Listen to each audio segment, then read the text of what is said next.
Hello, hello, bonjour, j'espère que vous allez bien. Aujourd'hui, c'est une vidéo recette que je vous présente, la recette de la pâte feuilletée. C'est une recette qui est plutôt simple, rapide et efficace car je vais vous montrer des quantités pour du batch cooking parce que je suis une adepte du batch cooking. J'aime beaucoup préparer à l'avance et congeler. Donc là, les quantités que je vous ai données, je les réalisées x2. Donc cette recette, c'est pour obtenir 4 pâtes feuilletées d'environ 290 grammes. Et moi, j'en ai fait 8 du coup. Donc, je vous laisse regarder tout ça. Cette recette ne nécessite pas beaucoup d'ingrédients. Tout ce qu'il va vous falloir, c'est tout simplement 500 g de farine, 400 g de beurre, 250 g d'eau, et je dis bien grammes, et 10 g de sel. Allez, c'est parti mon kiki, on mélange les ingrédients. Dans un robot, on va mettre la farine dans le bol d'un robot, tout simplement. Du coup, vu que c'est un robot, donc on met dans le bol du robot. Voilà. J'essaie de remplir les blancs en fait. On rajoute le sel. Ah mais j'ai une voix horrible. Je vous préviens, je viens de me réveiller. On rajoute l'eau. Et puis on actionne le robot. Pas trop fort par contre pour que la pâte se mélange tout doucement.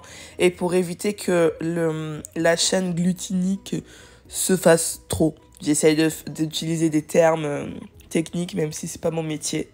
Mais voilà, il faut pas non plus trop chauffer la pâte, tout simplement.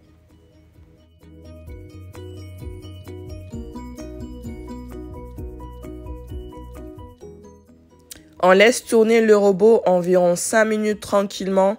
Là, vous avez l'impression que ça va vite, mais c'est tout simplement que l'image est en mode accéléré. Mais vraiment, garder maximum 3 vitesses, quoi. Faut vraiment que ça aille tout doucement. Et ensuite, on finit, quitte à finir à la main. Si vous voulez, vous pouvez laisser plus longtemps et laisser faire le robot. Mais moi, j'ai préféré terminer à la main par la suite. Donc, je laisse mon robot tranquillement 5 minutes.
Après avoir formé un joli pâton, je l'enveloppe avec du cellophane et je le laisse ensuite reposer 30 minutes au frigo.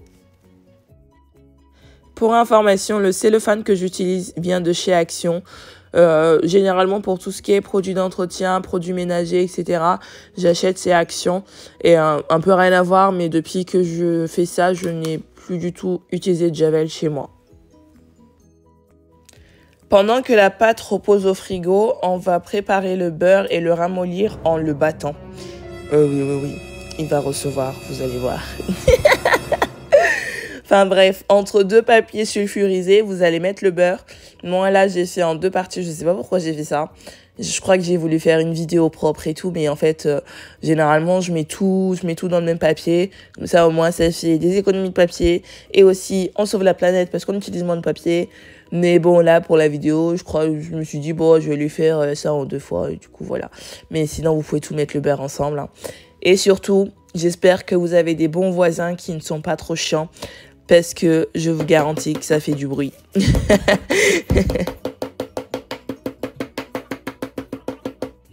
Allez, juste pour le plaisir de vos oreilles, je vous laisse le bruitage en accéléré du rouleau qui bat sur la table. C'est très relaxant, on va dire.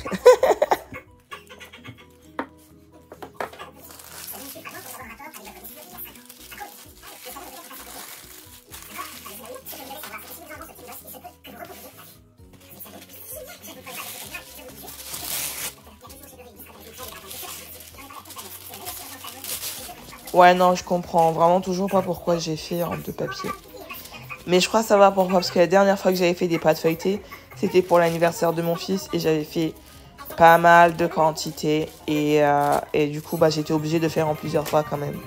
Mais je me souvenais plus si j'avais fait en recette fois demi ou recette fois 1 ou recette fois 2 ou voilà.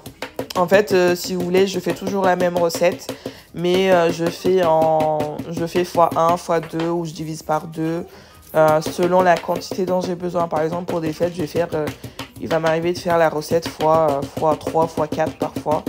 Ouais, la dernière fois, il me semble que j'avais fait par 4 pour l'anniversaire de mon fils.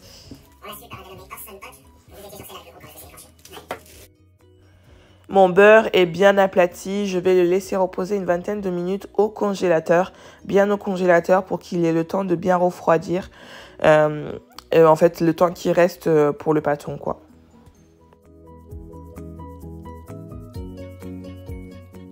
Ça y est, les 30 minutes de repos au total sont passées. Les 30 minutes comprennent 30 minutes pour le pâton et les 20 minutes restant pour le beurre. Donc, je fleure mon plan de travail.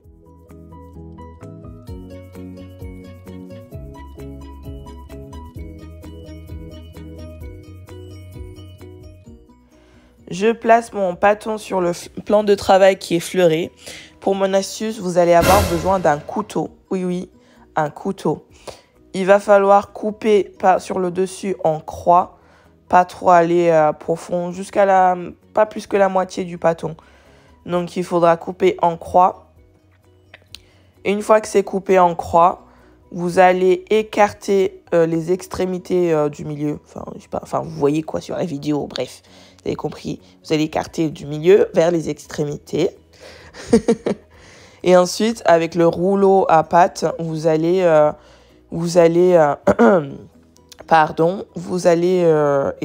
étirer. Enfin, bref, vous voyez sur la vidéo, quoi. Voilà, quoi. Bien laisser le centre bomber, pour éviter que lorsqu'on appuie, le beurre s'échappe par en dessous. Donc, bien laisser bomber le milieu.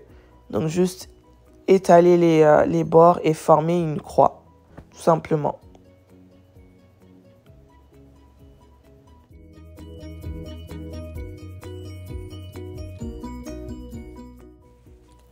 Ensuite, il faut couper le beurre en morceaux et les placer au milieu de la bouboule, au milieu de la croix, sur la bouboule. Vous voyez, il y a la croix et au milieu, il y a la bouboule.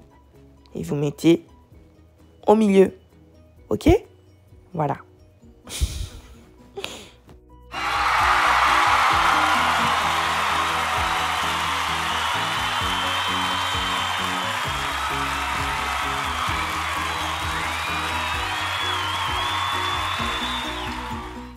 Vraiment bien placer le beurre sur la bouboule si vous voulez vous aussi avoir des applaudissements comme là. Je crois que cette vidéo est pas en cacahuète. Bref, je vous laisse suivre. Une fois qu'on a placé tout le beurre, on replie les extrémités sur eux-mêmes. Donc, on va reformer une méga bouboule. Je crois qu'il y a quelque chose avec les bouboules. Enfin, vous voyez, on ferme une méga bouboule et on pince les bords pour bien s'assurer que tout est bien fermé, tout est bien, comment dire, tout est bien obstrué, tout est bien fermé, quoi. Fermé, voilà. Et là, ça y est, on sort les muscles, on aplatit tout ça et on étale.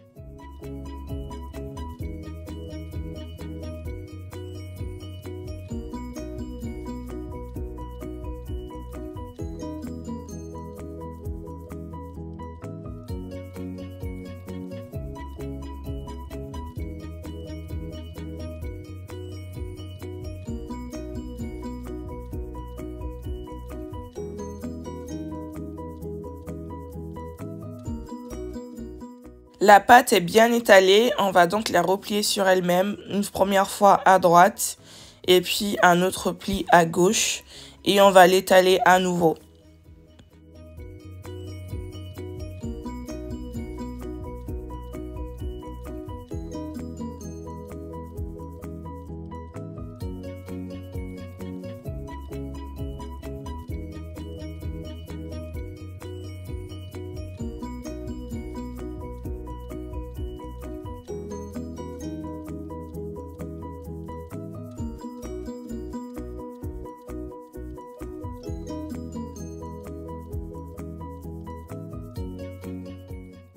La pâte est à nouveau bien étalée et on la replie une deuxième fois sur elle-même pour ensuite la mettre dans du cellophane et ensuite la laisser reposer au frais une demi-heure.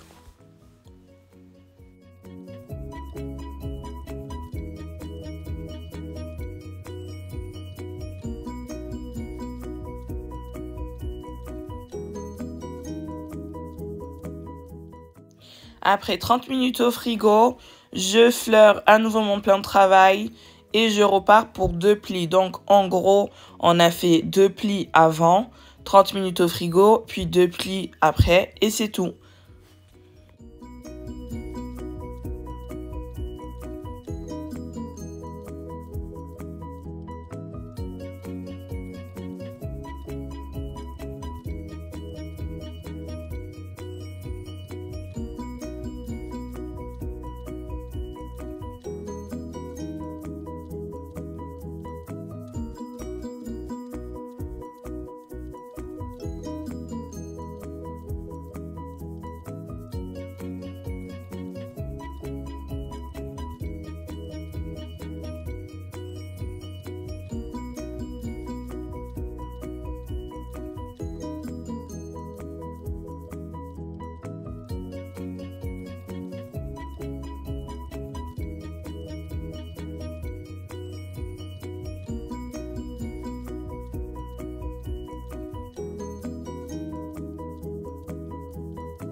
Ça y est, ma pâte feuilletée est prête.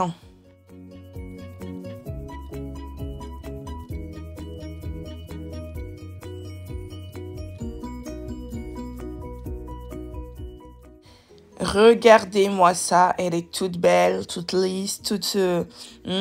en plus, je fais souvent des tartes, des quiches, et j'en ai utilisé pour faire des croissants, des mini croissants, pour faire les saucisses roulées. Enfin, c'est super gourmand et franchement, quand vous goûtez à la pâte feuilletée maison, vous pouvez plus acheter de la pâte feuilletée industrielle, c'est pas possible.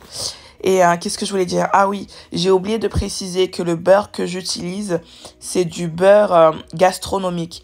C'est-à-dire du beurre qui est minimum 50 à 60% de matière grasse. Je crois que celle-ci que j'utilise, elle a 80% de matière grasse. C'est le beurre président. Je prends ce par 500 grammes directement. Comme je vous disais, cette recette est adaptée pour du batch cooking parce que du coup, vous allez avoir des grosses quantités. Là, j'ai obtenu 4 pâtons de pâte feuilletée d'environ 290 grammes chacun. Moi, comme je suis une maniaque un peu... Regardez-moi ça, non mais regardez-moi ça. Regardez-moi ces pliages, regardez-moi tout ça là. Bref, donc je disais, moi comme je suis un peu une maniaque du poids, j'aime bien quand c'est au gramme près. Je pèse, mais vous coupez en 4, c'est pareil, hein. Donc, au moins, je suis sûre que il n'y a pas un jour où je vais me retrouver à court de pâtes par rapport à mon moule. Donc, voilà. Là, j'ai obtenu 4 pâtons avec la recette que je vous ai donnée. Mais encore une fois, je vous répète, moi, j'ai fait la recette x2 parce que je voulais être tranquille pendant un bon moment. Donc, comme ça, j'en ai une belle quantité dans mon congélateur. Car oui, cela se congèle. Et au congélateur, ça se garde longtemps, très longtemps. 1 année, même plus si vous voulez. Enfin, je pense que même au bout d'1 an, vous en aurez plus. Ça, c'est sûr et certain. Parce que c'est trop, trop gourmand.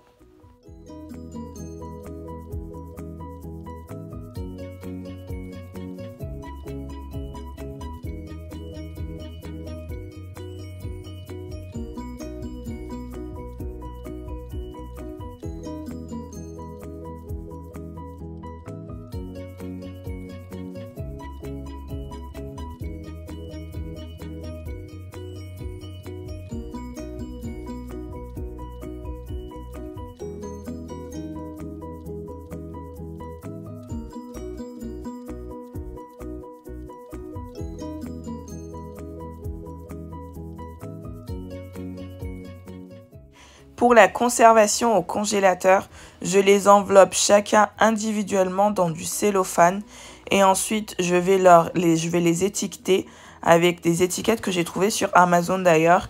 Si vous voulez, dans la barre d'infos, il y a le lien de ma boutique Amazon et vous les trouverez dans l'onglet Batch Cooking.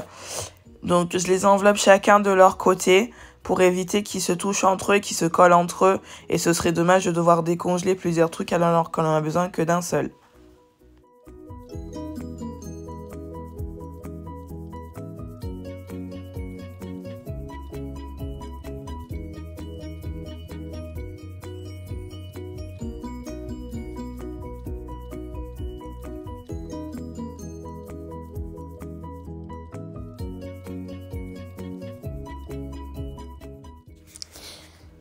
Au passage, vous remarquerez quand dans mon congélateur que tout est sous plastique, tout est compartimenté. Les légumes, je congèle absolument tout. Il y a que les œufs, la crème fraîche, des choses comme ça que je congèle pas. Mais vraiment, je congèle tout. Et je vous garantis que c'est un gain de temps énormissime quand vous vous lancez dans des recettes.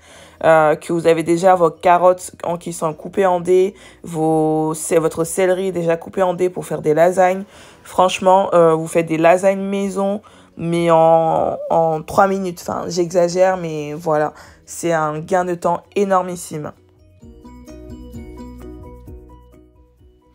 En tout cas, j'espère que cette recette et le pas à pas vous a plu.